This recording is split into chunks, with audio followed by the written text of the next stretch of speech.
And I find that's, in some sense, my best education, is meeting with new people, getting new ideas, talking about what works, and if something is not working, to continue to push until it actually does. And I also found that we as a family have been very fortunate. My parents' generation were the one which saw the independence and the partition of India. And our family was one of the millions whose home became a foreign country overnight. So they left with just the shirts on their backs and migrated, which sadly was the bloodiest migration the world has ever seen. But in one generation, they actually managed to build a series of businesses which are globally leading businesses. So we walked into things that had already begun.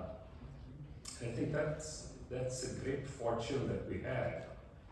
And we learned not to take anything for granted. We grew up in an environment which was very frugal and I believe very sensible. But I found that we were living in an environment where a large section of the society was still disadvantaged. So I felt that if people like us do not reach out beyond ourselves, it's actually unfair. So I got interested and involved in education.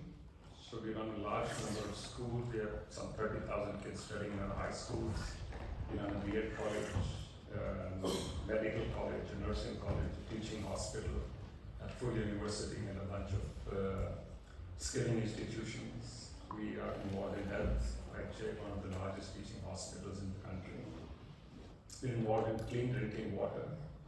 We're involved in gender issues, because that's another point, and I think Priya just alluded to that.